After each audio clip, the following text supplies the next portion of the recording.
chỉ bay ule bin karon siam dona ka bin man tur hi gram zathum som nga arit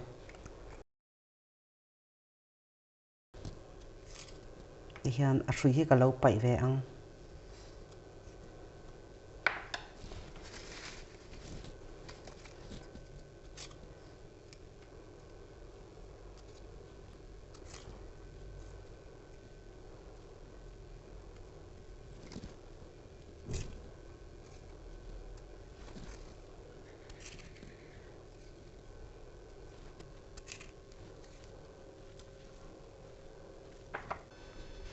hian hei ka thian zo vek to ka sil sa ania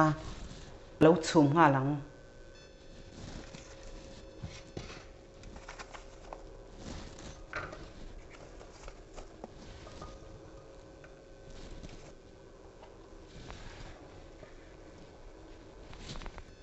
bin chhum nan hian tui hi angai tam lowa emil som li som nga bor ve lek ka leya kem te voi khata phit theina tok kha ane maya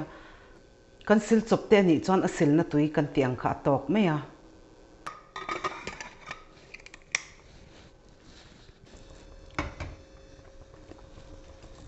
gesi asanga kada voi khat cha kan phit ti rang bin hi chu amin ma a hetiang han chum hi chon bin po hi anal bik lu to ka amaro chu a hon hun te kha kan theng hil lo tur ania a hun taka kan hon lo chuan a duk ve tho ani chuwangin vil uluk hi angai ve a hun taka hon te a poimo a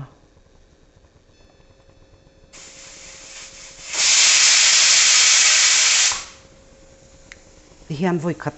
a phita ka swan nga la ka lo da dai ve ang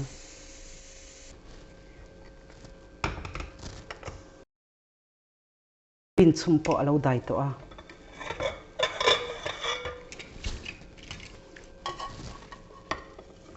hun taka han hon hi chuan arong te hi amoy ania tam deuh lek kan chum don te ni chuan tui hi chuan so ma sak tur ania kan chuan so ma sak lo chuan bin hi a min lu tuk thina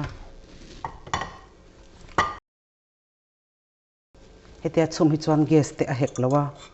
arong te po a hun dik taka kan phor chwa hi chuan amoya kan hon har dewe ro hi chuanin a duk ve thina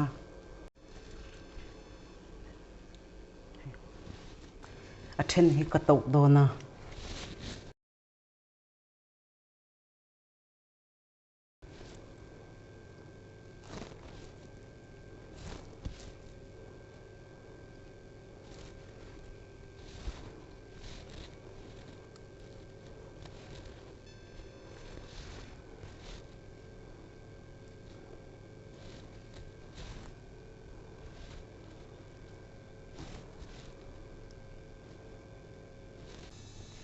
hian